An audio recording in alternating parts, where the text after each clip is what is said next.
Hey, y'all. Welcome back to Your Relationship with You. I am so excited to speak with you all today because I wanted to dive a little bit more into the dating mindset that I spoke on in the last video, and I'll link it below so that you can, follow that and then come on over here or watch it in reverse, however you choose. But I am a single woman, and I am actively preparing for a marriage, asking God to shape me and mold me into a wife so that I can be a helpmeet to my husband. And also praying for my husband to be so that he's also in aligned and ready to, join in holy matrimony. And so I've never really talked about this before. Um, I've been sharing on, Instagram and Facebook for at least 2 years now. And this is the first time I've ever talked about marriage and dating outside of my last video, of course. And so it's a little scary for me, if I'm being honest, because a part of it was a lack of faith, thinking that I would actually be married or that God would allow it, or even if He allowed it, it would be tumultuous and heartbreaking and all of the things that I've seen around me. So I never wanted to speak on it because it's like, why speak about something that may not happen or would end horribly? So I might as well keep it to myself and save myself some embarrassment. Okay. So I'm just being real with y'all. But here lately, my spirit has been coming in more and more into agreement with the prophecies that have been given over my life. I've had several prophecies of, my husband is en route. He's working. My union is going to be blessed and orchestrated and ordained by God. I I even had prophecies of my wedding and even the healing that will come on a personal note from my actual wedding.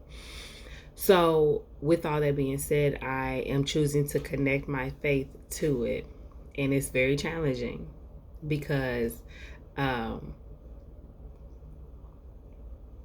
have not been successful in relationships, period. And I won't say it like, I'll change the way I say that. God has protected me from a lot of connections that could have been made in my life. And I have not experienced some of the heartache that some people have because of how God has protected me.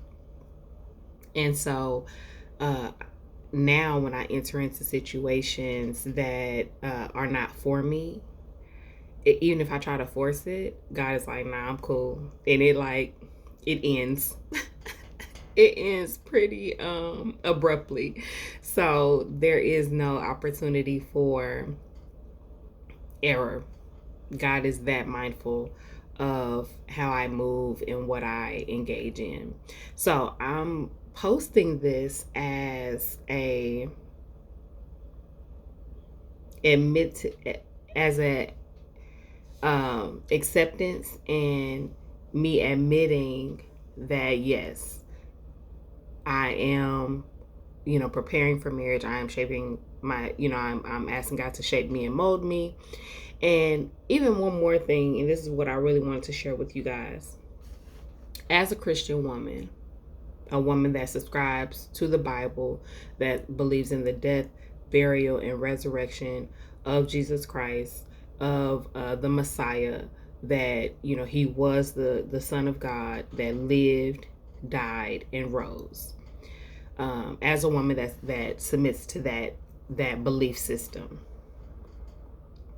it's so important that I have a husband that believes in that very same statement, and furthermore, is fully submitted to God. And what does that mean? So, we are living in a day and age where people will say that they believe in God, but will also do other things. It's always God and, or Jesus and, or I believe this and. I believe the Bible to be true. I believe the Bible when it says that, we're not supposed to consort with mediums. We're not supposed to look to the stars for answers. We're not supposed to subscribe to certain things. And that was in the Old Testament. And some people say, oh, the Old Testament is done away with. And I don't believe that. I believe that there is a continuation. And yes, we have grace because our ancestors couldn't keep the law. So, we aren't doing much better, but the objective is still to be more like Christ and to put away those things that easily beset us. And so when I say my husband needs to be fully submitted to God, it is the idea that if God tells him to do something, he's going to do it immediately. And not only is he going to do it immediately, because he is submitted to God, he will also be able to submit to the authority that God has placed over him. And a lot of men don't like that. A lot of men have an issue with authority, or at least the ones that I've encountered. I won't speak on all men because I'm limited with my interaction. But the men that I've encountered have a problem submitting to authority. And if they have a problem submitting to God, they're going to have a problem submitting to authority, and they're going to have a problem submitting ourselves one to another. Because yes, as a wife, I need to submit to my husband, but the Bible also tells us submit ye to one another, because there are some things that I'm going to have greater insight in, because that's what God has graced me with. God gave me favor for my husband. So there's going to be things that I need to be able to speak into him and share with him in dialogue that I need him to take heed to, and not rebel against it just because it's coming out of my mouth and not from somebody else's. So